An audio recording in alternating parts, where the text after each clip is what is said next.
continuación vamos a dar paso a Jimena Martín López. Ella es graduada en enfermería por la Universidad de Cantabria y especializada en enfermería obstétrico-ginecológica. Ha sido alumna de nuestro máster en sexología y género y nos ha hecho un espectacular trabajo fin de máster que se llama Aproximación a la realidad de la gestación subrogada y otras técnicas reproductivas. Yo ya hablaros de la gestación subrogada principalmente. ¿Por qué elegí este tema? Bueno, porque en su momento consideraba que era un tema de actualidad.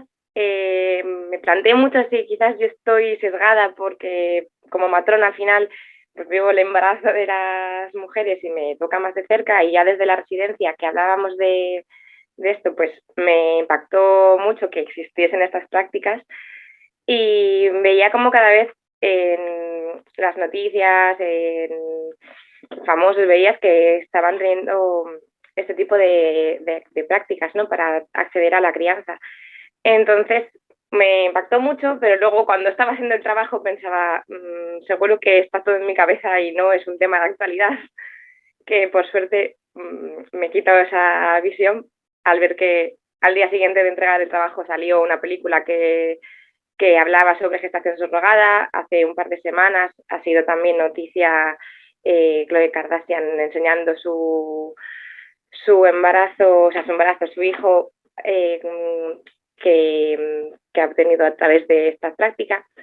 Y bueno, para mí me toca muy de cerca por ver cómo es la implicación que tiene para la vida de las mujeres, sobre todo pues de las mujeres que, que son las gestantes de este proceso. Bueno, en general me voy a referir a mujeres a lo largo de la presentación, refiriéndome a mujeres cis, que son las que van a tener la capacidad de gestar, ¿vale? Aunque sí que podríamos considerar también a personas trans no binarias, la realidad es que las que están implicadas principalmente son mujeres cis en unas condiciones concretas, vitales. Bueno, voy a intentar ir rápido por lo que son los conceptos generales de qué es la gestación subrogada. Como se trata de un acuerdo entre una pareja normalmente y una mujer que accede a gestar para esa pareja y a entregarles el bebé después del proceso. Normalmente esta práctica empezó con parejas homosexuales de hombres que no podían acceder a la crianza de otra forma, y era el medio para tener una criatura compartiendo carga genética. A día de hoy, cualquier persona de todo tipo puede acceder a esto, y parejas, solteros, personas en otro tipo de relaciones. Es verdad que hay limitaciones porque hay veces que se les exige desde las propias agencias ser parejas heterosexuales, casadas. Entonces, bueno, depende un poco, pero abierto para todas las personas. Los motivos por los que se accede a esta práctica son muy diversos.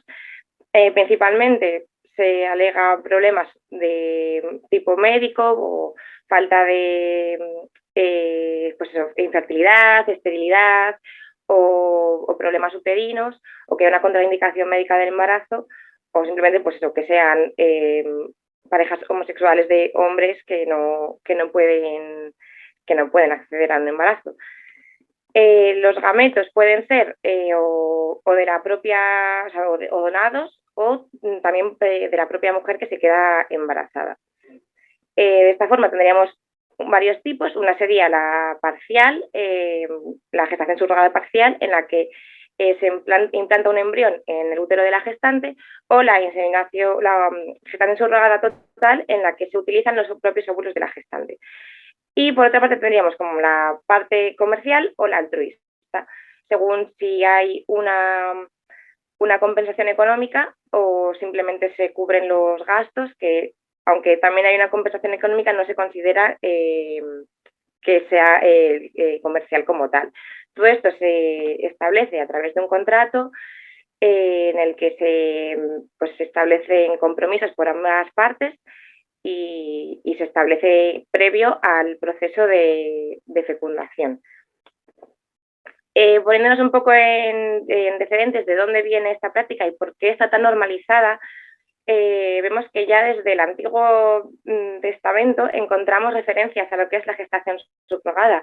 En la historia de Sarai, que es la mujer de Abraham, una mujer que no puede quedarse embarazada y para acceder a la crianza le ofrece a su marido su esclava para que tenga hijos por ella. Incluso está recogido: por medio de ella yo tenga hijos.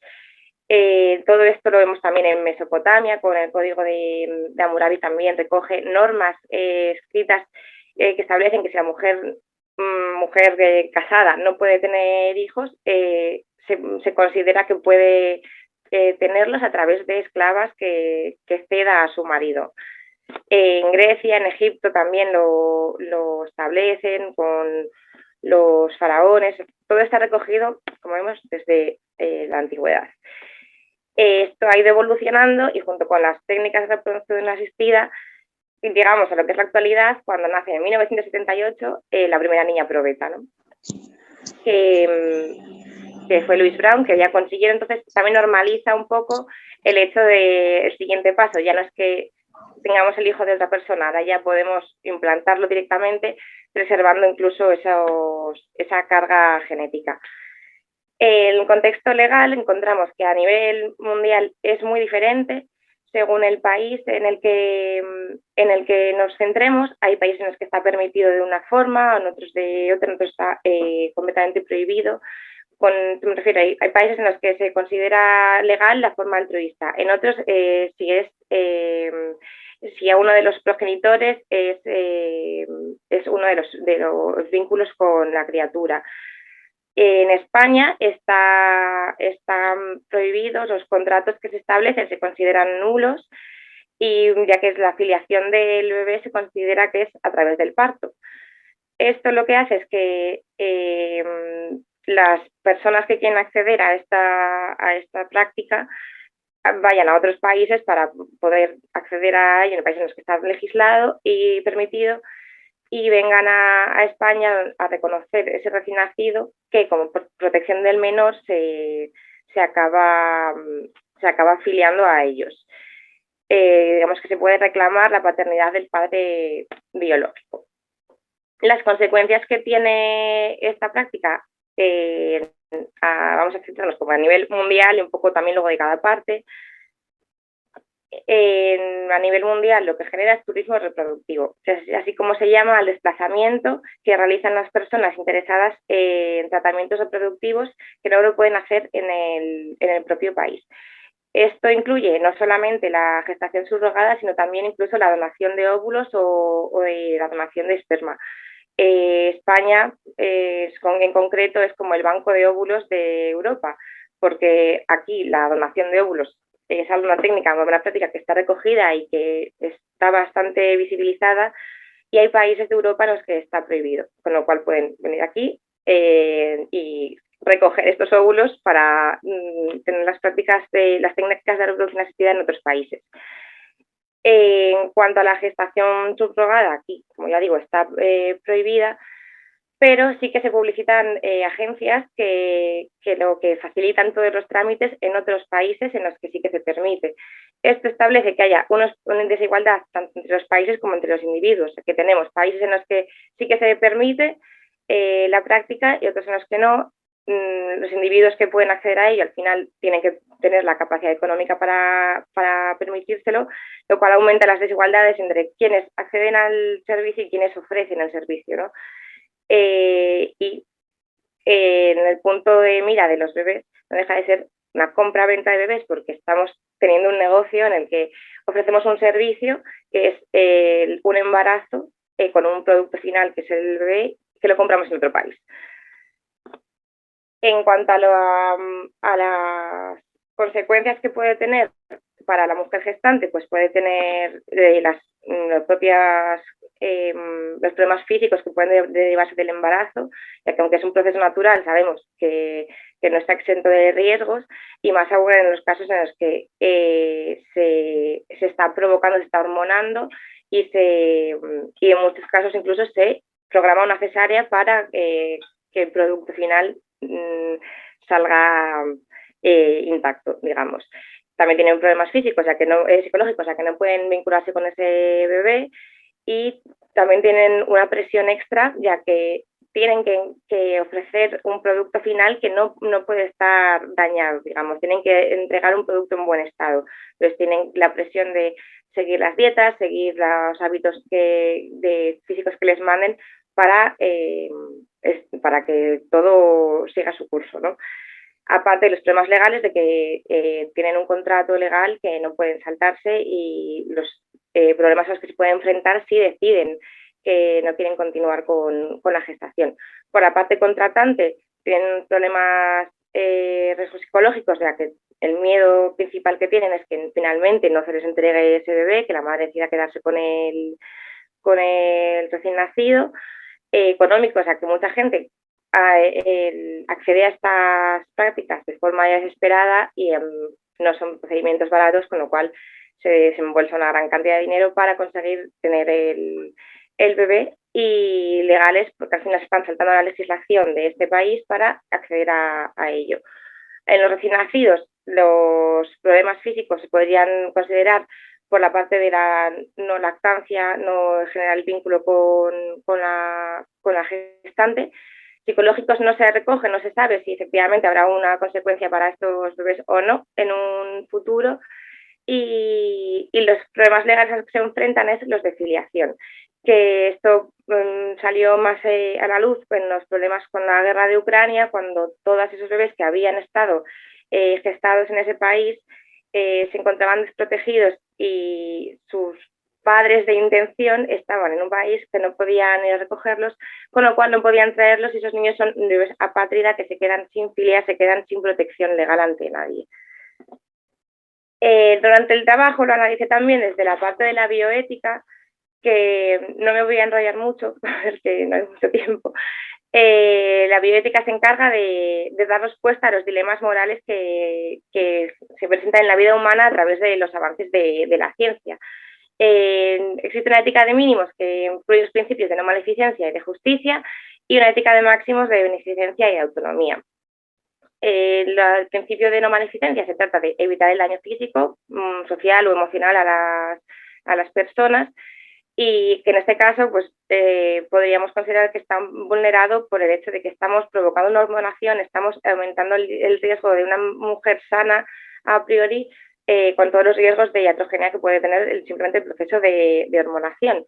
En cuanto a la justicia, que se refiere a una justicia distributiva, a la que estén bien equiparados los bienes, que estén bien repartidos, ¿no?, en la sociedad, no se estaría cumpliendo por la parte en la que hay unos individuos que pueden permitirse estas prácticas frente a otros que no tienen acceso a ello.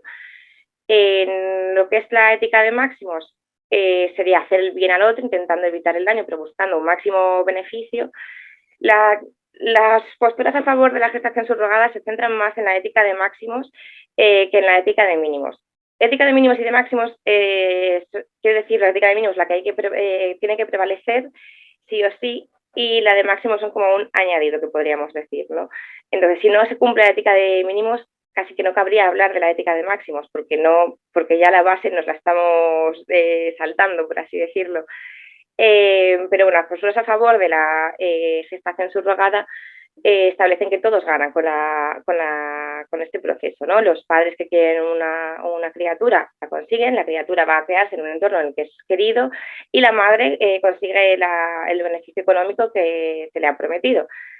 En cambio, también podríamos plantearnos si no estamos también en detrimento de, por ejemplo, los niños que no están siendo adoptados, ¿no? Al establecerse la gestación subrogada. Estamos evitando el bien a otro ser. Y en cuanto a la autonomía, que también son posturas a favor, que dicen que todos están decidiendo por sí mismos, ¿no? Que la mujer que decide quedarse embarazada decide libremente utilizar su cuerpo para gestar para otras personas, con lo cual estaría eligiendo libremente. Aquí cabe pensar que el recién nacido no elige, aunque hay quien dice que un recién nacido no puede tener derecho a esta autonomía, y sobre todo cabría pensar en si efectivamente se está teniendo en cuenta la autonomía de una mujer, o en qué condiciones esta mujer decide libremente, si de verdad no existe coacción, si de verdad la compensación económica no es un motivo suficiente para decidirse a gestar, ¿no? Esto lo vemos también con la donación de óvulos. Se habla de donación, pero sin embargo en España la donación de óvulos está compensada económicamente por una cantidad que supera el sueldo mínimo. Tampoco se regula cuántas donas, en teoría sí, pero no se lleva un estudio real de cuántas mujeres donan y cuántas veces donas, con lo cual prima la compensación económica en todo esto. En otra parte del trabajo me centraba más en la parte en cómo implica, o sea, cómo afecta la gestación subrogada a la mujer. Pues como ya os digo, a mí esto me impactaba más en cómo afecta a la vida de las mujeres, y vemos que se produce una mercantilización de los cuerpos de las mujeres. Al final esto se considera un negocio en el que se está materializando el deseo de unos para de gestar, de tener un recién nacido con carga genética compartida normalmente, en detrimento de estas mujeres. Por eso se habla también de vientres de alquiler, ¿no? O de alquiler de úteros, porque lo que se está haciendo es utilizar ese cuerpo de la mujer, separándolo completamente de la esencia de persona para simplemente ser un contenido. Volviendo al principio de autonomía que hablábamos, la mujer efectivamente decide libremente entrar en el proceso de gestación, pero sin embargo pierde su autonomía cuando se inicia el proceso, ya que no pueden elegir sobre sus propios cuerpos. Se establecen unos contratos en los que tienen que comer lo que se les dice, moverse como se les dice, muchas veces no pueden incluso ni salir del recinto en el que se las pide estar, con lo cual se pierde esa autonomía también en el momento en el que no puedes decidir parar el proceso, porque ya has establecido un contrato. Se establece un control de esos cuerpos, y hay quien lo llama trabajo, que se podría considerar como un trabajo, ¿no? La mercantilización de estos cuerpos como un trabajo de gestante. Sin embargo, si lo consideramos un trabajo, tendríamos que pensar que no es un trabajo con unas condiciones dignas, ya que no hay descanso, es un trabajo 24/7, no hay un fin de contrato, no hay una mejora de condiciones, e incluso podemos pensar qué mujeres pueden acceder a esto, ¿no? No es un trabajo en el que todas las candidatas se presenten en igualdad de oportunidades. Esto fomenta la desigualdad entre unas mujeres y entre otras, ya que hay unas mujeres que son más deseables de cara a ser gestantes frente a otras que no lo son. O incluso cuántas veces puede una mujer ser gestante, ¿no? ¿Cuándo es tu fin de la vida laboral, por así decirlo? Además de la situación precaria en la que están. También esto sería más desigualdad entre propias mujeres, pero como individuos, pero podemos hablar de desigualdad a nivel más general entre propios países, ¿no? Un país que decide que la gestación subrogada está penalizada en su país, pero que permite, como es nuestro caso, el que se lleve a cabo en otros, está alegando que protege a las mujeres de este país, pero sin embargo está en detrimento de los derechos de las mujeres de otros países.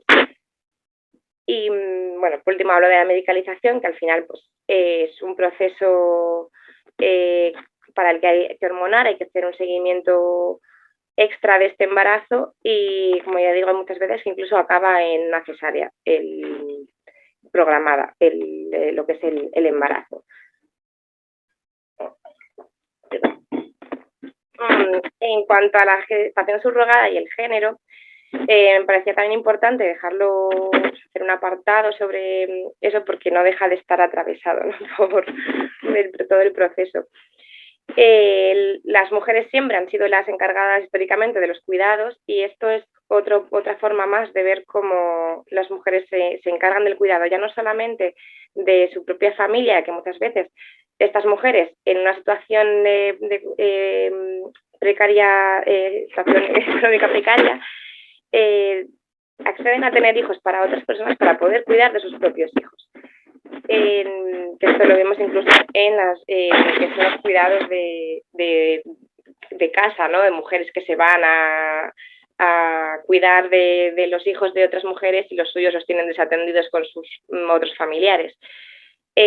también por esa educación que nos dan a las mujeres sobre la importancia de la familia, de criar y demás, se genera ese altruismo, ¿no? Incluso las mujeres que dicen que acceden de forma altruista y desinteresada a ser gestantes, están atravesadas por esas ideas de que tienen que hacer cumplir el sueño de otras mujeres, ¿no? El sacrificio de esas mujeres que no pueden tener hijos, que no pueden formar su propia familia, entonces ellas abnegadas van a darles un hijo a otras.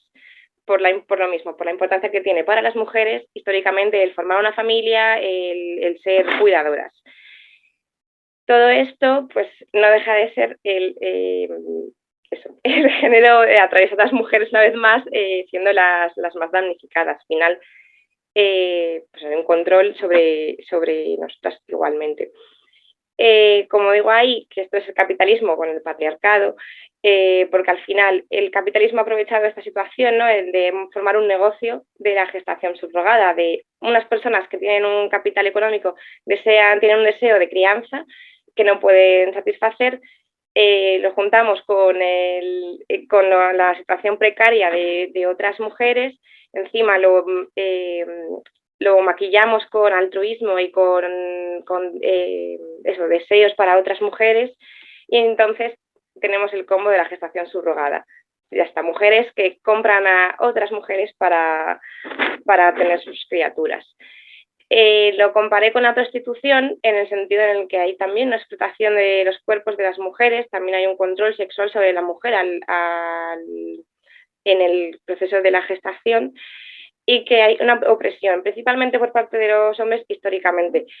Aunque en el caso de la prostitución, principalmente como usuarios o como controladores de esas mujeres que se dedican al trabajo sexual, y en el caso de la gestación subrogada como compradores, que es verdad que también hay otras mujeres que se implican en los procesos de gestación subrogada, pero llama la atención que normalmente la parte genética que se intenta mantener en los casos de fecundaciones in vitro ya de forma genética, no solamente en los casos de gestación subrogada, es la parte se intenta que al menos el esperma se mantenga, ¿no? Que si la mujer tiene que acceder a una fecundación in vitro con donación, que sea donación de óvulos manteniendo el esperma de la pareja. Porque al final prima, ¿no? Ese mantenimiento de la genética masculina. Y en cuanto a la comparación con la prostitución, pues hablabas de granjas y de mafias, porque ya se han destapado casos en los que en países con situaciones más precarias se han visto casos en los que hay mujeres que han sido engañadas o coaccionadas para acabar en viviendas siendo explotadas sexualmente para tener hijos para terceros. Nos quedan 2 minutos, Jimena. Perdón. Bueno, eso, quise también como hablar un poco de los medios de comunicación, porque me llama la atención que lo tenemos como tan instaurado. En el cine pues podemos ver eso, la última película que os dije que hay un montón de películas que hablan del tema, y encima siempre como desde la parte altruista, ¿no? En literatura tenemos El cuento de la criada, o la versión de televisión que Margaret Atwood ya hablaba un poco de cómo esa crisis de fertilidad que ya estamos viviendo nosotros incluso lleva a, ¿no? algo tan loco como tener criadas gestantes.